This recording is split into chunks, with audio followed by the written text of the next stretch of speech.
Chers amis, bonjour. Ce matin, je vais vous parler de quelque chose, comment dire, d'interpellant. d'interpellant. Il s'agit de savoir comment se comporter quand on a de très fortes présomptions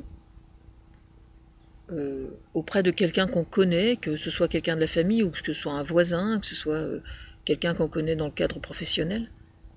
J'observe un petit oiseau sur pas que je me laisse distraire, et qu'on soupçonne très fortement que cette personne-là soit en danger. Elle peut être en danger physiquement, mais elle peut être en danger aussi sur le plan psychologique.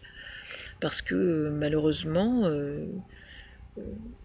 vous avez par exemple le cas des pervers manipulateurs, qui sont des gens extrêmement toxiques et extrêmement dangereux. Alors, je ne vais pas vous faire la panoplie de tous les cas en question, parce que ce serait prétentieux de ma part, et surtout ce serait beaucoup trop fastidieux.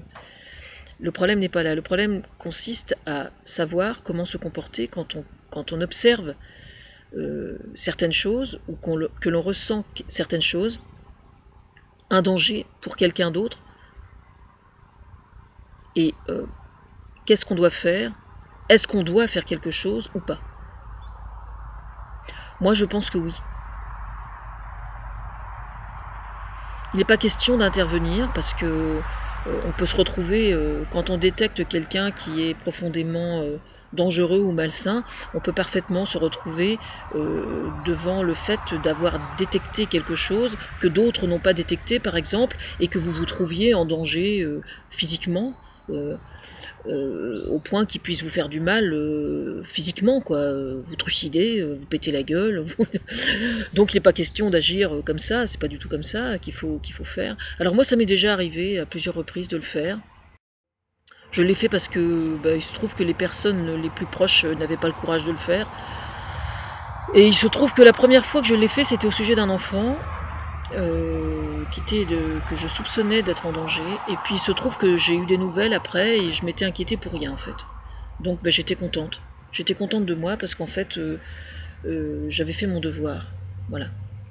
Il se trouve qu'il y a quelques années, j'avais écrit au procureur de la République au sujet d'une autre personne que je soupçonnais d'être en danger, par divers recoupements. Alors c'était pas tant par des recoupements de choses qui se disaient sur cette personne, mais plutôt il faut faire plus confiance encore à son instinct personnel, je pense, sur ce point. Toujours est-il que moi j'ai fait part de mon inquiétude et j'ai fait mon devoir, voilà. Et j'ai une excellente nouvelle aujourd'hui, c'est que j'ai appris donc que le procureur de la République avait pris en considération ma lettre. Voilà. Les suites que ça donnera, ça ne me regarde pas du tout. Ça ne me regarde absolument pas, donc moi j'ai fait mon devoir et je vois que ça a été pris en compte. Moi le reste c'est pas mon affaire, quoi, ça ne me regarde pas. Je l'ai fait de toute façon comme je l'aurais fait pour n'importe qui d'autre, donc ça regarde la justice. C'est pas à moi de m'en occuper. Ce qui importe en fait, c'est de savoir comment procéder pour être le plus efficace possible. Alors là, en l'occurrence, j'ai plus besoin de parler de ça, puisque ça n'est plus de mon ressort du tout. Donc j'ai pas à m'en occuper. Par contre, j'ai regardé hier soir Envoyé spécial au sujet des réfugiés, et il y avait, je sais pas, 5 ou 6 documents à la suite peut-être, au sujet des réfugiés, et donc c'était extrêmement interpellant. Alors notamment le premier m'a évidemment beaucoup interpellé parce que ils ont bien fait en fait. Ils ont procédé en montrant d'abord les reportages où le bilan était plus négatif qu'autre chose, et puis après c'est allé un peu crescendo pour aller vers le positif, donc c'était très intéressant. Alors, il s'agissait notamment de plusieurs personnes qui protègent des réfugiés et qui ne sont pas encadrées par une association. Alors, il n'est pas question pour moi du tout de dénigrer la bonne volonté de ces gens-là, hein, c'est pas du tout ça. Mais il se trouve que ces gens-là sont vraiment en état de souffrance, et par conséquent, aider ces gens-là, c'est quelque chose qui ne s'improvise pas. Alors justement, il y a eu le cas de cette jeune femme qui a été sous le coup de l'émotion quand on a vu ce garçon, ce petit garçon sur la plage, et qui a réagi sur le coup de l'émotion, qui a rameuté tous ses potes sur Internet pour trouver des vêtements, etc., qui a loué un camion, et qui se retrouve avec le camion plein de trucs, et puis on ne sait pas trop comment le gérer. Alors évidemment, ils ont fait le nécessaire, pour que tout compte fait, ça se passe bien. Mais c'est très exactement ce qu'il ne faut pas faire. Voilà. Mais moi, je savais qu'il ne fallait pas faire comme ça. Mais c'est ça qui est terrible, c'est qu'on veut bien faire, mais le problème, c'est qu'on oublie de prendre en considération que, justement, il ne faut pas faire n'importe quoi. Si vous avez, parce que si chaque personne qui a été effectivement bouleversée par cette photo avait fait comme elle, c'était juste une catastrophe, quoi. Vraiment. Alors, pour synthétiser, aujourd'hui, les associations ont besoin, premièrement, d'argent, deuxièmement, d'argent, troisièmement, d'argent. Voilà. Je suis dure en disant ça, mais c'est quand même la vérité. Voilà. Alors, ce que vous pouvez faire, si vous souhaitez acheter quelque chose aujourd'hui, je pense qu'il est beaucoup plus utile d'acheter des matelas. Il y a aujourd'hui, là je vais citer leur nom parce qu'il n'y a pas de raison, je reviens chez Alinéa justement, et il y a des matelas qui sont à 80 €. Et pour moi, c'est tout à fait valable. Alors certains me diront, oui, mais enfin, ça doit pas être bien confortable. Moi, je dors sur un matelas comme ça. Je dors sur du carrelage, là, depuis 15 jours. J'ai testé donc ces matelas. Je sais pas exactement ce matelas-là, mais aujourd'hui, on est capable de fabriquer des matelas de 5 cm d'épaisseur qui sont, je vous assure, tout à fait confortables. Je dors très bien dessus. Le matelas est posé sur du carrelage. Alors, je viens d'aller chercher un devis pour un lit. Hein, donc, je deviens raisonnable quand même. Mais il se trouve qu'il y avait un matelas là qui était à 80 € et je dors très bien dessus. Vraiment. Donc des matelas, peut-être des draous, hein, des draous d'une personne, je pense que ce ne serait pas du luxe quand même. Et en fait, les associations ont plus besoin d'argent qu'autre chose. C'est extrêmement important il faut aller revoir toutes. Alors c'est envoyé spécial, bien évidemment, et puis complément d'enquête ensuite. C'est vraiment important d'aller voir ces deux émissions-là, parce qu'il y a vraiment plein de choses intéressantes de dites. Bon, au sujet de Nicolas Hulot, je referai une autre vidéo sur le sujet, parce que j'ai plein de choses à dire aussi. Mais au sujet des réfugiés, le plus important aujourd'hui, c'est des personnes pour trier les vêtements, premièrement, et deuxièmement, de l'argent.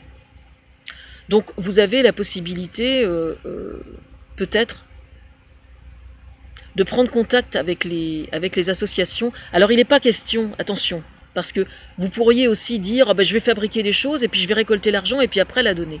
Parce que là, il y a un autre travers. C'est qu'aujourd'hui, vous avez des gens qui ne sont pas toujours... Ce ne sont pas toujours des gens qui sont malhonnêtes pour autant. Mais moi, ça m'est déjà arrivé. J'avais une amie qui faisait qui faisait de la restauration sur les marchés et qui me disait qu'elle soutenait une association et puis telle qu'elle présentait les choses, on comprenait que l'argent qu'elle gagnait en faisant sa restauration servait à financer son association. Donc il y avait quelque chose de tronqué à la base, c'est-à-dire que les gens pensaient qu'ils achetaient ce qu'elle faisait au profit de l'association, alors qu'en fait elle était professionnelle. Donc il ne faut pas tout mélanger. Ça ne veut pas dire qu'elle n'était pas malhonnête quand elle faisait ça. Mais ce que je veux dire par là, c'est qu'il faut faire extrêmement attention à ce que sur le plan déontologique, les choses soient bien claires. Je veux dire, si une association, par exemple le Secours catholique ou Emmaüs, organise une manifestation au profit des réfugiés, il va y avoir des gens, des comptables, etc., ou un huissier qui va être là et qui va comptabiliser la rentrée d'argent, et donc on sait qu'effectivement cet argent va aller à cette association. Voilà. En gros, vous êtes beaucoup plus gagnant à aller donner simplement 10 € aujourd'hui pour Emmaüs ou pour le Secours catholique, plutôt que de fabriquer des choses que vous allez vendre au profit de l'association, où là vous êtes sur le plan déontologique complètement à côté de vos godasses, et ça peut être effectivement extrêmement mal interprété, à juste titre, je précise, à juste titre. Voilà. C'est malhonnête de faire ça. Même si vous êtes honnête dans votre démarche, c'est la porte ouverte à une forme d'escroquerie, de bas étage peut-être, mais d'escroquerie quand même. Voilà. Moi je connaissais quelqu'un par exemple qui ouvrait son jardin au profit d'une association, C'était quelqu'un de parfaitement, c'est quelqu'un de parfaitement honnête, que je connais très très bien. Mais il n'empêche que quand elle encaissait son argent, il y a un jour quelqu'un qui lui a dit « Mais enfin, c'est pas cohérent votre truc, parce qu'en fait, qu'est-ce qui me prouve que l'argent, une fois que vous l'avez récolté, vous le reversez à l'association, ce qui tient parfaitement la route ?» Donc c'est pour ça que un jardin qui est ouvert, par exemple, pour une association, il est extrêmement important qu'il y ait un carnet à souche et que donc par le carnet à souche, on sache que ça représente tant d'entrées et que donc ce soit parfaitement vérifié sur le plan comptabilité au profit de l'association. Voilà pourquoi il n'est absolument pas question que quelqu'un fabrique des objets en disant « j'ai fabriqué des objets, je les vends, c'est au profit de telle association ». Oui, je sais, je suis très chiante, mais quand je suis absolument certaine d'avoir raison, je ne lâche jamais le morceau. Voilà. Ça, c'est plein d'observations que j'ai faites. Hein. Ça ne veut pas dire que ces gens-là sont malhonnêtes, hein. C'est pas du tout ça. Je me suis retrouvée, par exemple, avec ce cas-là aussi, de quelqu'un qui avait ouvert son jardin au profit de la recherche pour le cancer. C'est pareil, c'était des gens qui étaient très honnêtes, je n'ai absolument aucun doute, et qui avaient demandé à ses copines de venir montrer les travaux, les travaux que les copines avaient fait pour le point de croix qui était à vendre. Le problème, c'est que elles venaient bénévolement, mais elles vendaient leurs trucs pour elles, puis elles reversaient je ne sais pas quel pourcentage à la recherche pour le cancer, et c'était dans le flou absolu. Alors ça n'est pas moi qui suis médisante en disant ça, c'est justement le type de conversation que j'ai moi eu avec ces personnes qui m'a révélé qu'il y avait quelque chose de pas clair. Donc c'est pour ça qu'il faut que ce soit, comment dire, il faut que ce soit fait, quand on organise ce genre de choses au profit d'une association, il est absolument fondamental qu'il y ait un représentant de l'association et que les choses soient établies de façon extrêmement claire. J'avais eu exactement le même problème avec le Téléthon à Yerville, c'est pas dur, c'était exactement la même chose. On organisait un marché, c'est vieux hein, ça, on organisait un marché fermier, on demandait aux gens de venir pour le marché fermier, et donc il y avait des producteurs de la région qui étaient venus, et en fait on voulait qu'ils viennent, mais il fallait que ce soit pour l'association, mais eux ils venaient en tant que professionnels. Donc c'était absolument pas clair. C'est exactement la même chose. Donc évidemment tout ça c'est très subtil, mais c'est extrêmement important de bien cerner ça dans le discours, pour la simple raison que c'est ce qui est nécessaire pour bien cerner la façon dont les gens aident ces associations, de telle sorte qu'il ne puisse pas y avoir comment dire, de faussement, entre guillemets, enfin c'est pas très français ce que je dis, mais d'exploitation à des fins qui seraient malhonnêtes. Parce que là, c'est ça qui est susceptible de se produire aujourd'hui. Moi j'anticipe toujours, hein, vous savez bien comment je suis, j'anticipe toujours. Aujourd'hui, le fait que justement les associations demandent de l'argent, ce qui est normal, pour aider les réfugiés, il y a déjà des gens qui sont des escrocs, qui sont déjà à l'étude de voir comment ils vont pouvoir exploiter cette touche d'émotion qui a tourné autour de cette photo. Voilà pourquoi c'est extrêmement important. Donc si vous souhaitez aider les réfugiés, allez acheter des matelas, allez acheter des matelas, excusez-moi, allez acheter des matelas si vous le voulez, 80 € c'est raisonnable, je trouve. Si vous ne pouvez pas acheter des matelas, vous pouvez parfaitement acheter des aliments, des boîtes de conserve, etc., etc. Il y a la banque alimentaire, il y a Emmaüs, il y a le secours catholique. Et ce qu'il manque, à mon avis, c'est des bras pour trier les vêtements. Mais ne donnez plus de vêtements. Je pense sincèrement qu'il ne faut plus donner de vêtements maintenant. C'est pas nécessaire, quoi. S'il faut de nouveau en donner, eh bien, ça me tombera dans les oreilles et je referai une vidéo, vous inquiétez pas.